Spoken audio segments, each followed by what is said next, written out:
오늘 아침에 제가 이제 우리 29교회 담임 목사님들한테 이제 그 문자를 보냈습니다. 이런 내용이었습니다. 작년 이맘때 이제 1만 소도 파수 운동을 앞두고 막 29 목사님 모두 다, 그리고 또 그 전부 다 이제 불안하고 두렵고, 이제 작년 이맘때니까요. 이제 1만 성도 파수 운동이 이제 스타트가 되는 해인데, 과연 이제 이게 잘 될 것인가, 또 어떤 문제가 난관이 또 찾아오면 어떻게 할 것인가, 이런 것 때문에 그 29 그 당시 예비 담임 목사님들이 굉장히 불안해하고 두려워하던 때였고, 저 역시도 마찬가지였습니다. 그래서 제가 그때 이제 그 작년 연말에 29 목사님들한테 이런 이야기를 했습니다. 굉장히 담대하게 이런 말을 했습니다. 지금 이제 1만 성도 파수 운동을 앞두고 모두가 다 불안하고 두렵고 긴장하고 이렇게 지나고 있는데, 우리 내년 이맘때 모이자. 내년 이맘때 다시 모여서 이 한 해 동안 하나님이 얼마나 풍성하게 인도해 주실 것인데 이거를 기뻐하고 감사하는 그런 시간을 좀 가지자. 제가 이제 그렇게 당부를 했는데, 뭐 다들 이제 연말에 너무나 바쁘고 정신이 없으니까 모이지는 못했지만, 그런데 사실 작년 제가 그렇게 막 선포할 때 우리가 꿈꾸었던 그것의 한 10배 이상으로 채워주신 것 같아요.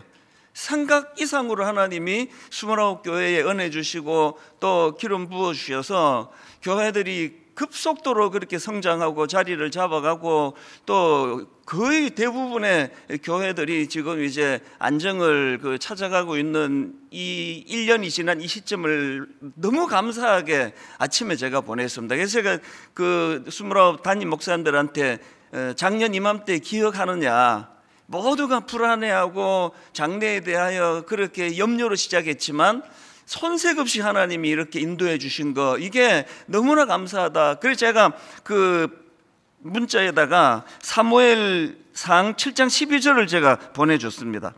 사무엘이 돌을 취하여 미스바와 센 사이에 세워 이르되 여호와께서 여기까지 우리를 도우셨다 하고 그 이름을 에벤네셀이라 하니라. 그래서 이 에벤네셀 하나님, 이걸 제가 이제 오전에 많은 분들에게도 이 성경 말씀을 전달했고, 저 자신도 그런 감격으로 제가 오늘 마지막 시간을 보냈는데요.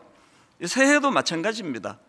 이제 여러분, 이제 아까 우리 장로님도 기도도 그렇게 하셨지만, 모든 분들이 다 이제 내년은 진짜 어려워질 것이다.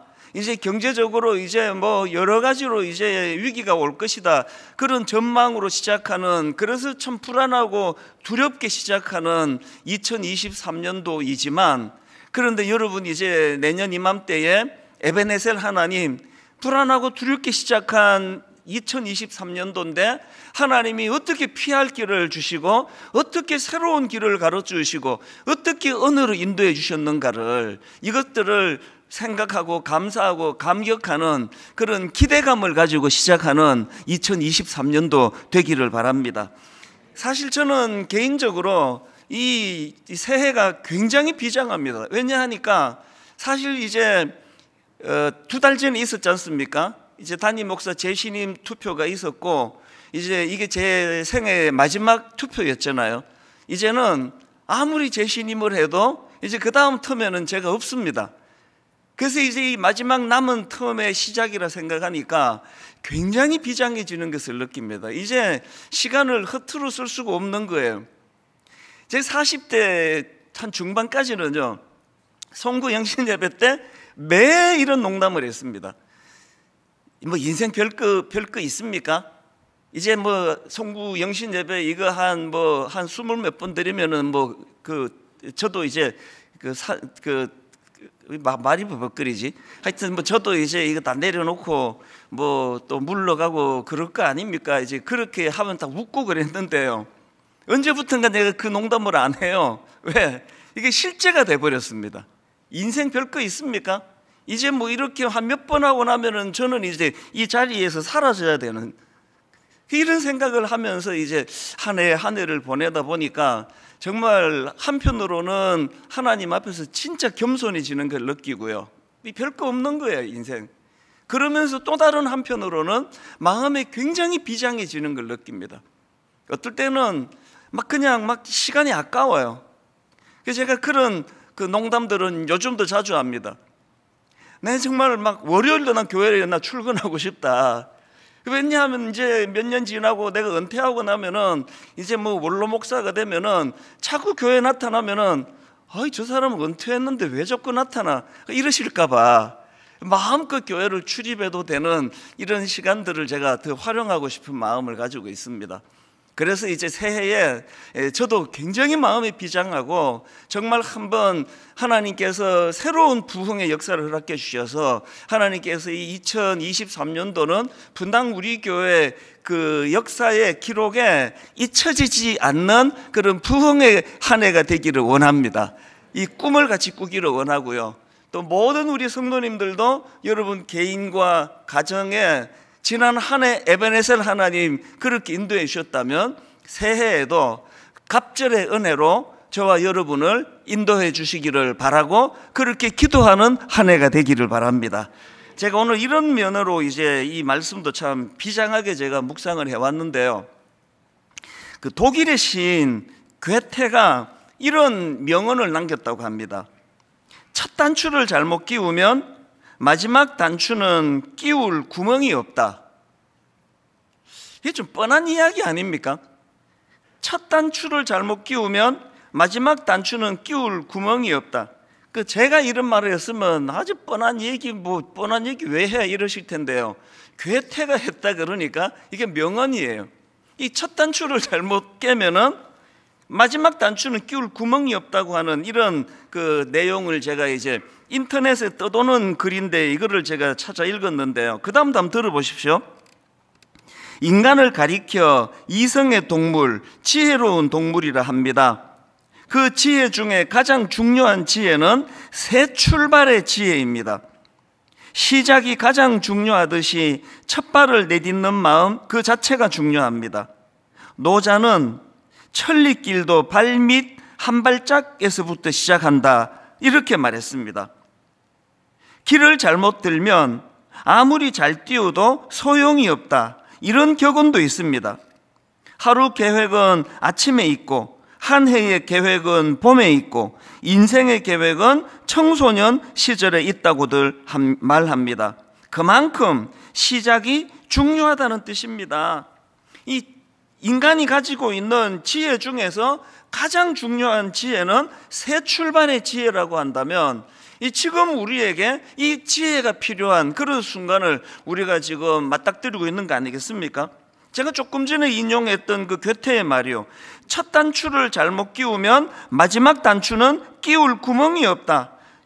제가 읽은 글에서 이 말의 의미를 두 가지로 분석하는 걸 봤는데요. 하나는 이 말의 의미는 이 시작이 그만큼 중요하다 이걸 강조하는 명언이고요. 그런가 하면 또 다른 하나 이 말의 의미는 모든 일에는 순서가 있다는 것입니다. 이 괴테의 말은 좀 뻔한 얘기인데 이런 생각을 했지만 이 분석이 저에게 참 와닿았습니다. 그 시작이 중요하다는 말 이거 정말 동의가 되는 거 아닙니까? 그런 경험 종종 우리가 겪지 않습니까? 이게 첫 단추를 모르고 하나 어긋나게 끼우면 둘째 단추부터 다 자동적으로 어긋나는 거거든요.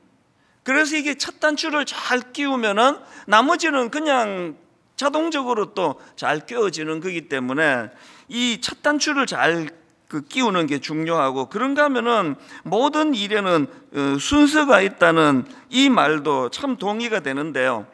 그래서 이제 이 새해에는 우리가 이제 1월 1일부터 첫 단추부터 질서정연하게 잘 끼울 뿐만 아니라 이제 올 한 해는 질서정연한 삶을 살게 돼서 그렇게 참 하나님 보시기에 이런 그 아름다운 그 질서정연한 그런 새해가 되기를 바랍니다.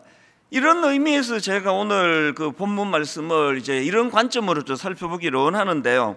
자, 오늘 본문 말씀을 이렇게 시작합니다. 사무엘하 2장 1절.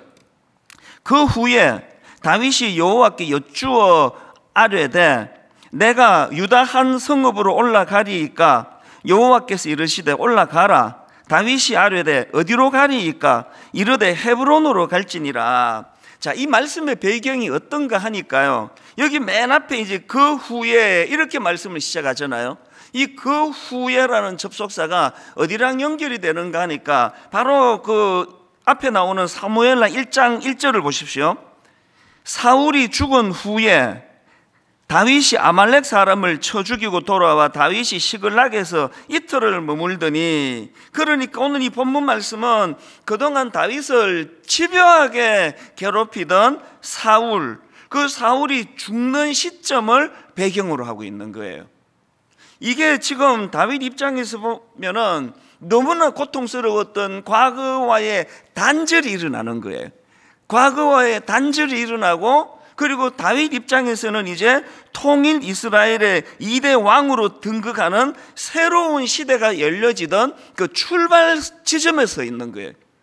송구, 영신, 옛 것은 흘려보내고 이제 새 것을 받아들이는, 그래서 지난 시간은 흘려보내고 새로운 해를 우리가 기다리는 이 시점하고, 다윗에게 있어서 집요하게 괴롭히던 사울 왕이 죽음으로 이제 괴롭히던 과거는 흘려보내고 이제 왕으로 새로운 꿈을 꾸는 그 출발 지점에 있는 것, 이게 좀 닮아 있기 때문에 제가 이 본문을 제가 이제 묵상을 하기 시작했는데요, 제가 이 본문에 나오는 다윗이 참 대단하다고 생각하는 게 뭐냐 하면은, 이제 다윗은 오늘 본문에 나오는 사울이 죽은 후에 이걸 뭐 얼마나 오래 기다리며 갈망해 왔겠습니까?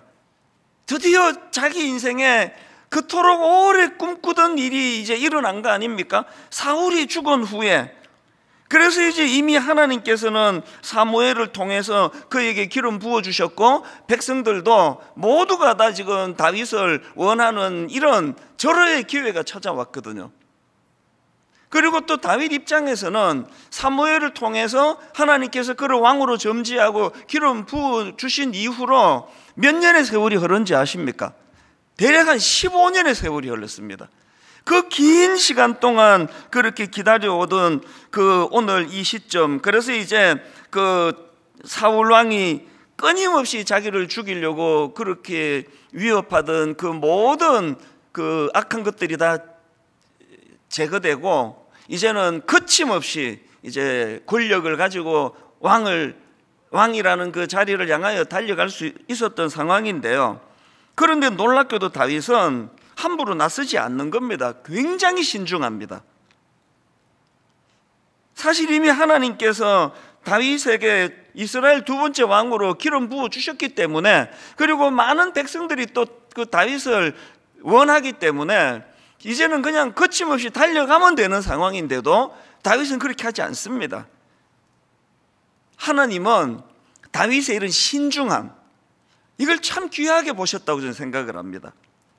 그래서 이제 오늘 우리는 이 다윗이 보여주었던 그 신중함, 얼마든지 그런 환경이 주어졌고 얼마든지 자기가 그것들을 향해 거침없이 달려갈 수 있음에도 불구하고 그렇게 굉장히 신중한 그런 다윗의 모습이 왜 이게 귀한가, 이걸 제가 이제 이 다윗의 신중함을 두 가지 사안으로 좀 이제 분석을 해서 이제 여러분과 나누고 싶은데요, 다윗이 이렇게 이제 그 도래하게 된 그 새로운 시대, 그 새 출발의 지점에서 굉장히 신중히 그렇게 접근하는 이것이 다윗으로 하여금 이 첫 단추를 잘 꿰는, 이 출발이 너무나 아름다운 이런 결과를 가져왔다면 거기에 어떤 의미가 담겨져 있는가, 이 두 가지로 제가 정리를 해보았습니다. 자, 이 다윗이 보여준 건강한 출발, 첫 번째가 뭐냐, 여호와 하나님께 여쭙는 그의 태도예요. 하나님께 여쭙기, 이게 건강한 출발을 위한 첫 번째 전제라는 겁니다. 자, 방금 읽었던 본문 2장 1절을 다시 한번 보십시오. 그 후에 다윗이 여호와께 여쭈어 아뢰되, 제가 말씀드렸잖아요, 이미 하나님께서 그에게 왕으로 기름 부어 주신 상태예요. 그리고 모든 걸림돌이 다 제거가 된 상태예요. 이건 뭐 여쭙지 않아도, 그리고는 막 거침없이 헤브론으로 달려가도 이것 갖고 뭐 뭐 시비 걸 문제 삼을 이런 일이 없는 상황입니다. 그런데 그런 상황에서 가장 먼저 본문에서 다윗이 보여준 거는 여호와께 여쭈어 아뢰대예요. 그 뭘 여쭈었느냐? 그 다음 보세요. 내가 유다 한 성읍으로 올라가리이까? 그랬더니 여호와께서 이르시되 올라가라. 또 여쭈어요. 다윗이 아뢰되 어디로 가리이까? 이르시되 헤브론으로 갈지니라. 이게 요즘으로 치면 하나님 뜻을 구하는 기도를 드리는 거거든요. 우리는 주로 언제 기도합니까? 헷갈릴 때. 이렇게 가야 되나? 저렇게 가야 되나? 어느 길이 옳지? 이럴 때는 막 엄청나게 기도도 많이 하지만 자기 생각에 이건 뻔한, 이건 이 길이지 뭐. 그럴 땐 기도 안 하는 거 아닙니까? 이게 우리의 한계예요. 이걸 우리가 뛰어넘으면 너무나 멋진 출발이 가능할 줄로 믿습니다. 아무리 생각해도 이건 100% 내 생각이 옳아. 이건 뭐 당연히 이 길로 가지 뭐. 이 길로 가야 되는 거 아니야? 라는 그 순간에도 다윗처럼 여호와께 여쭙는 태도, 저에게도 이게 참 부족해요. 그래서 이제 목회 1년차 때는 막 엄청나게 신중하고 기도 많이 하고 틈만 나면은 그때 이 불 꺼진 이 강당에 와가지고 그렇게 하나님께 묵상하고 그랬는데 부끄럽게도 요즘에는 이 불 꺼진 데 잘 안 옵니다. 뭐 딱 생각하면 이거 이 길인데 뭐. 그리고 또 거의 대부분 그 길이 또 맞아요. 이게 이제 누적이 되면서 젊은 목회자들은 저보고 이제 목사는 역시 그 목회의 연차나 관록이 참 중요한 것 같습니다. 그런 이야기를 자꾸 듣고 그런 이야기가 반복이 되니까 또 그게 또 저도 당연하게 느껴지는, 그게 저에게 굉장히 위험한 상태라는 사실입니다. 그래서 우리가 아무리 내 생각에 이 일이 옳다고 생각이 돼도 그럼에도 불구하고 여호와께 여쭙는 태도. 그래서 저는 오늘 이 본문의 다윗을 보면서 이 찬양이 이게 그 다윗을 보고 꼭 그 다윗을 생각하면서 만든 찬양 같다, 그런 찬양이 떠올랐는데요. 주님 말씀하시면 내가 나가리다. 주님 뜻이 아니면 내가 멈춰서리다. 나의 가고 서는 것 주님 뜻에 있으니 오 주님 나를 이끄소서. 주님 말씀하시면 내가 나아가겠습니다. 주님 뜻이 아니면 아무리 내 생각에 이게 옳은 길이라 할지라도 내가 멈춰서리다. 나의 가고 서는 건 내 뜻이 아니라 주님 뜻에 있으니 주님 나를 이끌어 주시기를 원합니다. 여러분 2023년 멋진 출발 원하세요? 첫 단추를 잘 깨고 싶으세요? 저 찬양을 여러분 되뇌이시기를 바랍니다. 항상 주님 앞에 여쭙고 주님께 아뢰고, 교육전도사 목회 1년차 부들부들 떨면서 하나님께 아뢰며 기도했다면 목회 30년차, 40년차 시간이 가면 갈수록 더 두렵고 떨리는 마음으로 그렇게 하나님께 의뢰하는, 이것이 우리로 하여금 첫 단추를 잘 꿰게 만드는 그런 도구가 된다. 이 사실, 이게 이제 우리가 다윗에게서 배우는데요. 여기에 대조되던 인물이 사울 아닙니까? 저는 이번에 원래 알고 있었는데 두려움으로 확 이렇게 다가오는 사울과 관계되는 말씀이 하나 있었는데요. 성경에 보면은요, 여러분 사울이 말로가 비참하게 죽는 거 아닙니까?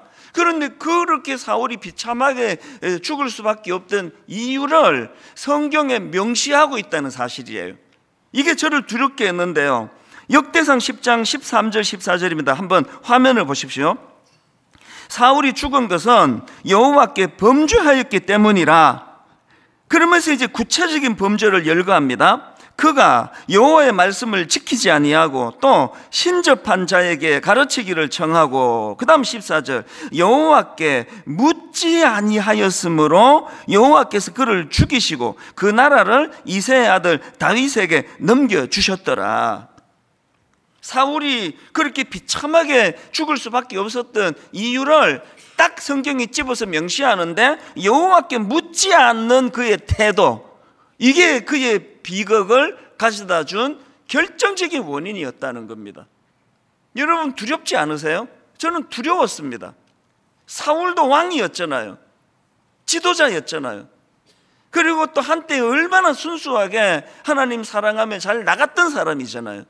그랬던 그가 교만해져서 여호와께 묻지 않을 때, 여호와께 여쭙지 않을 때, 이것이 비참한 말로를 가져오게 만드는 요인이 되었다고 한다면, 이제 조금 전에 제가 부끄러운 고백을 드렸던 것처럼 이제 33년 목회, 이제 관록이 좀 있고 뭐 기도 안 해도 누가 와서 물으면 그건 이거야, 이건 저거야, 바로바로 답해 줄 수 있는, 이것이 반복되는 이게 말로가 사울의 길로 가기가 쉽다는 겁니다. 사랑하는 분당 우리 교회 성도님, 그리고 이 예배를 함께 동참해서 드리는 모든 성도님들께 제가 부탁을 드려요. 여러분, 인생은요, 젊을 때 좀 고생을 해도, 과정에서 좀 어려워도, 이런저런 실패를 많이 해도 끝이 좋으면 성공한 인생이에요. 그 반대도 마찬가지 아닙니까? 저는 오늘 예배 드리시는 여러분 모두가 다 주님 은혜를 받고 누려서 점점 갈수록 좋아지는 인생이 되기를 원합니다. 점점 갈수록 펴지는 인생, 점점 갈수록 펴지는 가문, 가정, 이게 좋은 가정 아닙니까? 여러분 정말 그 마음에 이런 소원이 있으십니까? 없으세요? 다시 제가 기회를 드릴게요. 여러분 정말 좀 젊을 때는 좀 힘들고 실패 많이 하고 어려움이 있고 혼란해서도 점점 갈수록 그렇게 하나님의 은혜를 많이 누리는 그런 인생으로 살고 싶으십니까? 사울이 갔던 그 길 가시면 안 됩니다.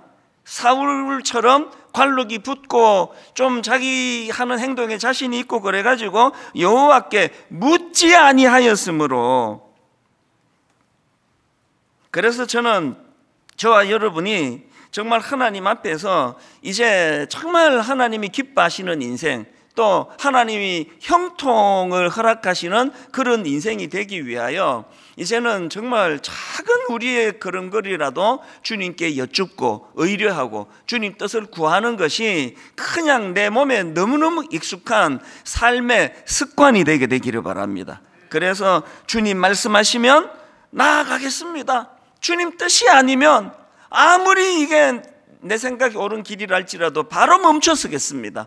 내가 가고 서는 이 모든 것 내 판단으로 하는 것이 아니라 주님께 여쭈면서 그렇게 나아가겠습니다. 그래서 저는 이런 의미에서 사무엘상 3장 10절이요, 여호와께서 임하여 서서 전과 같이 사무엘아 사무엘아 부르시는지라 사무엘이 이르되 말씀하옵소서 주의 종이 듣겠나이다 하니.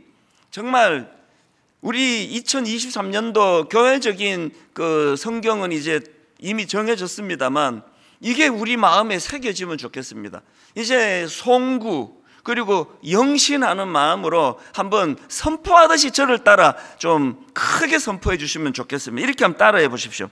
말씀하옵소서 주의 종이 듣겠나이다.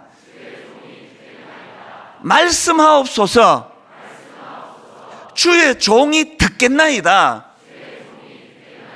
이 한 가지만 지켜도 다윗처럼 첫 단추가 아름답게 끼워지는 복된 한 해가 될 줄로 믿습니다. 그래서 여러분, 저는 분당 우리 교회가 뭐 환대도 좋고 뭐 가평 우리 마을이든 꿈도 좋고 뭐 드림센터 사회화는 다 좋은데요, 이 모든 것들이 가능하도록 분당 우리 교회를 규정짓는 가장 중요한 기초로 저는 분당 우리 교회 하면 그 교회 말씀 묵상하는 교회지, 저는 진짜 이 평가를 받고 싶습니다. 이찬수 목사 그 사람 글쎄 다른 건 잘 모르겠는데 그 목사는 말씀 묵상하는 목사야. 저는 그 평가면 좋게요.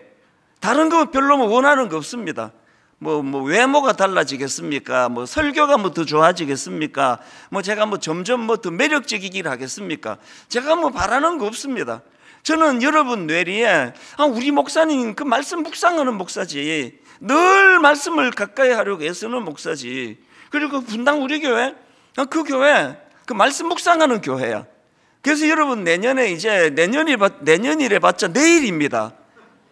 이제 내일부터 다시 한번 이제 한 구절 묵상을 위시해서 지금 이제 내일 다 이제 발표할 거거든요. 1년 동안 묵상해서 끝내는 그런 코스가 있고요, 3년에 걸쳐서 그렇게 묵상하는 코스가 있고요. 그 맨 가운데 엑기스 핵심의 내년에 한 구절 묵상이에요. 여기에 교역자들이 지금 얼마나 마음을 담고 그렇게 준비하고 있는지 모릅니다. 다시 말씀드립니다. 저는 분당 우리 교회 모든 성도님들이 세월이 갈수록 형통한 복, 세월이 갈수록 잘 풀리는 복, 세월이 갈수록 혼란이 없는 인생이 되기를 원합니다. 그 길을 걸어가기 위해서는 이 한 가지만 기억하십시오. 사무엘이 했던 그 말, 말씀하옵소서 주의 종이 듣겠나이다. 여러분 막 마음에 새기는 차원에서 한 번만 더 따라해 주시겠습니까? 말씀하옵소서 주의 종이 듣겠나이다. 말씀하옵소서 주의 종이 듣겠나이다. 새해에는 분당 우리 교회가 말씀 묵상하는 교회로 자리 잡도록 모든 성도님들이 말씀을 가까이 하는데 그렇게 결단해 주시기를 주님 이름으로 바랍니다. 이게 다윗이 첫 단추를 잘 꿰는 비결이었고요. 두 번째로 여러분, 다윗처럼 건강한 출발을 우리가 잘 하려면 순리대로 서둘지 않는 태도를 가지는 겁니다. 이 순리라는 거, 제가 물처락 그러는데요, 물은 서두는 게 없습니다. 그냥 위에서 아래로 흘러가는 거예요. 그럼 막히면 서는 겁니다. 인위적으로 어떻게 해보려고 그런 수 쓰지 않습니다. 물은 막히면 서요. 그런데 그게 그냥 서 있는 게 아닙니다. 계속 이제 찰 때까지 기다리고 있는 거예요. 그래서 그런 말들을 하잖아요. 결국은 강물은 바다로 가게 돼 있다. 이게 순리예요. 그래서 이 다윗이 보여준 거, 제가 앞에서 하나님께서 다윗을 왕으로 점지하는 차원에서 다윗에게 기름을 부어주셨는데요, 그 이후로 기름 부어주시고 다윗이 이제 15년의 세월을 기다리는 거예요. 그리고는 15년의 세월이 흐른 후에 오늘 본문 4절에서, 자, 사무엘하 2장 4절입니다. 유다 사람들이 와서 거기서 다윗에게 기름을 부어 유다 족속의 왕으로 삼았더라. 무려 15년의 세월이 흐른 다음에 유다 족속의 왕으로 세움을 받는데요. 그런데 여러분, 이 구절을 가만히 한번 보세요. 이게 사실 이게 전체 이스라엘의 왕이 된 게 아니에요. 그 유다 족속, 그러니까 겨우 한 개 족속의 왕이 된 겁니다. 그러니까 온전한 왕으로 등극하지 못한 상태로 어느 정도 세월을 또 보냈느냐, 완전하지 못한 상태로 사무엘하 2장 11절을 보십시오. 다윗이 헤브론에서 유다 족속의 왕이 된 날수는 7년 6개월이더라. 하나님이 왕으로 기름 부어주시고 15년의 세월을 도망자 신세로 도망을 다니던 다윗이었고, 15년 만에 겨우 이제 왕으로 등극을 했는데 이제 한 지파의 왕이었습니다. 그리고 그 상태로 무려 7년 6개월의 세월을 보냈는데, 그런데 놀라운 건 다윗은 서둘지 않아요. 아니, 왜 하나님이 나 왕으로 기름 부으셨는데 겨우 한 지파냐, 12지파 남은 11지파 모두를 내가 강제를, 권력을 동원해, 군사를 동원해서라도 나는 왕으로 등극할 거야, 이런 태도를 보이지 않았습니다. 그 대신에 다윗은 절대로 서둘지 않는 대신에 철저하게 하나님의 때를 기다리고 있었다는 거예요. 이런 맥락에서 저는요, 여러분 보통 이제 부지런하다, 이 말의 반대말이 뭡니까? 게으르다잖아요. 부지런하다의 반대말이 게으르다예요. 그런데 거북이는 느려도 행복하다, 이 책에 보니까요, 이 성경에서 부지런하다의 말이 게으르다가 아니라 다른 의미로 사용되고 있다는 것을 제가 책을 통해서 알게 됐거든요. 한번 보시겠습니까? 잠언 21장 5절입니다. 부지런한 자의 경영은 풍부함에 이를 것이나 조급한 자는 궁핍함에 이를 따름이니라. 놀랍게도 성경은요, 부지런하다의 반대말이 게으르다가 아니라 부지런하다의 반대말이 조급하다는 거예요. 그래서 부지런하거나 조급하거나, 이 두 의미가 굉장히 제게 이게 많은 생각을 하게 만드는, 또 와닿는 그런 내용이었습니다. 여러분, 우리가 어릴 때부터 알고 있던 토끼와 거북이의 경주, 어떤 관점으로 이 동화를 여러분은 들으셨습니까? 물론 이 토끼와 거북이의 경주가 주는 교훈을 통해서 이제 거북이처럼 꾸준히 이제 게으름 피우지 않고 꾸준히 그렇게 나아가는 그 사람이 결국은 승리한다, 이런 교훈을 우리가 갖고 있지만요, 그 거북이는 느려도 행복하다, 이 책 제목처럼 그 결과와 관계없이 거북이는 2등을 해도, 거북이는 또 1등을 놓쳐도, 그리고 거북이는 느려도 거북이의 특징은 어떤 상황에서도 그는 행복하다는 거예요. 이게 참 제게 많은 생각을 하게 해주었는데요, 거북이에게 있어서 느려도 행복한 거, 그러니까 우리가 1등 하는 것이 인생의 목표가 아니라 행복한 게 목표가 돼야 되잖아요. 우리는 1등이 중요한 게 아니라 행복하게 사는 게 중요하다면, 그래서 이제 그 정호승 시인의 산문집입니다. 내 인생에 힘이 되어준 한마디, 여기에 이제 한 대목을 그 책에서 인용하는데요, 왜 느린 거북이와 토끼와 달리기 경주를 하게 됐을까? 그 정호승 시인이 이제 이 질문을 가지는 거예요. 아니 이게 왜 자기는 느린 거북이가, 아니 왜 애당초 토끼하고 경주하면 100% 질 게 뻔한데 왜 그 경주에 임했을까? 이런 질문을 가지고 이 정호승 시인이 생각하다가 내린 결론이 뭐냐 하면은, 이 거북이의 목표는 애당초 토끼를 이기는 게 아니었다는 거예요. 그 경주에서 거북이가 목표로 하는 건 어떻게 해서든지 내가 토끼를 이겨야 되겠다가 아니라, 시간이 오래 걸리더라도 포기하지 않고 결국은 내가 그 목표 지점에 도달하는 것, 이게 거북이의 목표였다는 겁니다. 그래서 거북이는 애당초 뭐 토끼가 뭐 잠을 자든지 말든지 그게 거북이에게 영향을 주지 않았어요. 거북이는 자기 페이스대로 그냥 간 거예요. 그래서 거북이는 느려도 행복하다, 그런 결론을 얻게 된다면, 여러분 이런 관점으로 지난 한 해 한번 돌아보시기를 바라요. 여러분,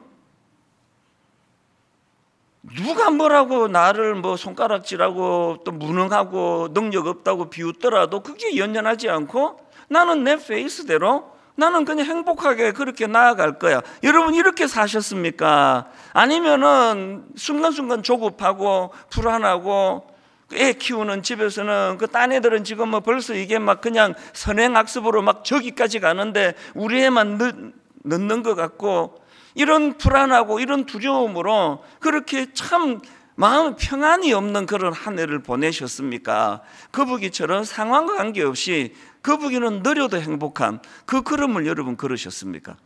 하나님은 우리가 후자의 삶을 살기를 원하는데, 악한 이 세상은 그 리듬을 빼앗아 버리는 게 이 세상의 목표예요. 그래서 저는 2023년도에는 정말 우리의 목표가 뭐 기어이 나는 토끼를 이기고 말 거야, 이런 목표가 아니라, 1등 하는 게 목표가 아니라, 내년에 우리 교회가 이제 막 2배, 3배로 막 사람 많이 모이고 헌금이 많이 나오고 막 또 한 번 분당 우리 교회가 막 엄청난 이런 놀라운 그런 소문의 진원지가 되는 게 목표가 아니라, 저와 여러분은 그저 하나님이 주시는 만큼만, 그래서 하나님 주시는 그 페이스대로 토끼야 뭐 낮잠을 자든지 나를 막 저기 앞질러 가든지 그게 우리의 목표가 아니라, 우리는 끝까지 완주한다, 나는 포기 안 한다, 나는 내 걸음으로 아무리 느리더라도 나는 반드시 나는 하나님 원하시는 목표를 향해 도달한다. 그래서 그 느리게 걸어가지만 과정이 행복한 그런 새해가 되기를 주님 이름으로 축원합니다. 그래서 여러분 이런 의미에서 여러분, 부지런하다의 반대말은 게으르다도 되지만 성경은 부지런하다의 반대말을 조급하다고 이야기해요. 조급해하지 않는. 그래서 우리 부지런한, 맡겨진 일에 그냥 최선을 다하는 그런 한 해예요. 그러고 보면요, 하나님 하시는 일은 서두른 일이 하나도 없습니다. 하나님 하시는 모든 것들이 거의 다 너무 느려요. 그래서 우리 페이스로 답답해요. 모세를 한번 보세요. 지금 이스라엘 백성들이 애굽의 압제로 막 엄청나게 신음소리를 내고 있는데, 하나님은 모세를 40년 광야에서 훈련을 시키세요. 진짜 느리게 일하세요. 천천히 일하세요. 그런데 느리게 일하시지만 모든 필요한 요소들을 다 훈련시키고 난 다음에 그렇게 준비된 자로 일하기를 원하세요. 이게 부지런한 거예요. 성경이 말하는 조급한 거는. 그래서 여러분, 우리나라가 보릿고개도 이기고 잘 사는 나라가 됐다 하지만 얼마나 많은 부작용들이 있습니까? 최근까지 있지 않습니까?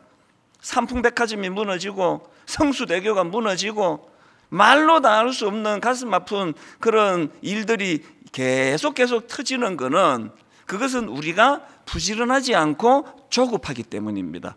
저는 저와 여러분의 인생이 하나님이 말씀하시는 천천히 가지만 그것을 부지런하다고 말씀하시는, 하나님 보시기에 부지런한 인생이 되시기 바랍니다. 하나님 보시기에 조급한 인생, 그래서 뭘 이룬 것 같은데 결정적일 때 무너져 버리고, 결정적일 때 기초가 부실하고, 결정적일 때 가슴 아픈 일들이 일어나는 이런 세상적인 부지런함이 아니라 하나님 앞에서 그것이 조급함이다. 그 조급함은 그건 굉장히 위험한 것이다. 이것을 좀 깨닫게 되기를 바랍니다. 그래서 저는 이런 점에서 이 다윗이 우리에게 보여주는 이 아름다운 모습, 그가 조급한 자가 돼가지고 서둘러 통일 왕국의 왕이 되는 것에 초점을 둔 것이 아니라 긴 세월 동안 그건 부지런했어요. 다윗은 어떻게 부지런했느냐? 그는 백성들의 마음을 하나로 통일하는 일에 온 마음을 쏟아. 그래서 그는 조급하지 않고 부지런한 자가 됐습니다. 보시겠습니까? 자, 오늘 본문 바로 앞에 나와 있는 사무엘하 1장에서 다윗이 사울왕이 죽었다는 소식을 듣고는 어떤 조치를 취하는가? 자, 사무엘하 1장 17절 18절을 보십시오. 세 번 얘기입니다.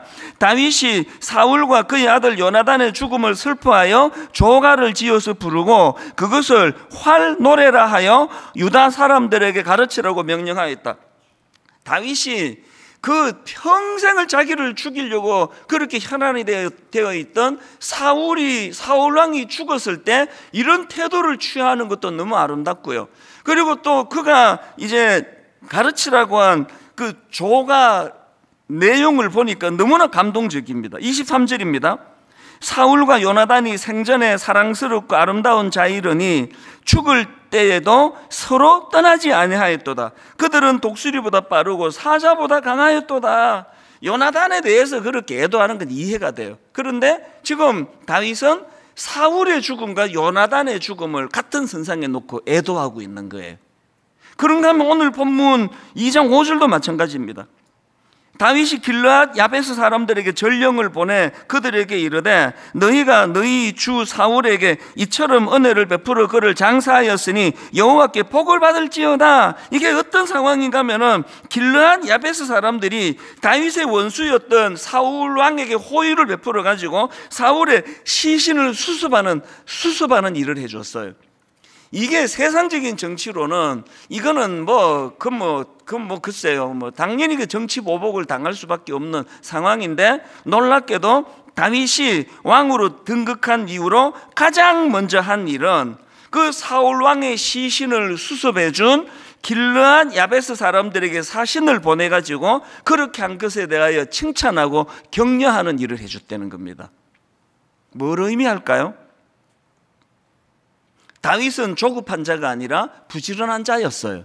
그래서 왕으로 등급하는 일에 서둘러서 그냥 막 생략하고 달려간 게 아니라 왕으로 등극은 천천히 이루어져도 괜찮은데 그 긴 세월 동안 다윗 반대편에 서 있던 족속들, 종족들, 또 사울왕 편에 서 있던 수많은 사람들을 품고 그들의 마음을 얻는 이 일에 최선을 다했다는 거예요. 그래서 이런 다윗의 태도가 첫 단추를 잘 꿰는, 첫 단추부터 그는 부지런한 자의 삶으로 그렇게 살았다. 오늘 저는 이 두 가지를 이제 새해가 시작되는 이 시점에서 저와 여러분 마음에 이것이 잘 새겨지기를 원합니다. 건강한 출발을 위해서 첫째 뭐라 그랬죠? 여호와께 여쭙기예요. 자꾸 여쭈으셔야 돼요. 하나님 정말 이래도 되겠습니까? 철학기도도 나오시고 새벽기도도 나오시고 수요 예배도 나오시고 그렇게 물으셔도 되고요.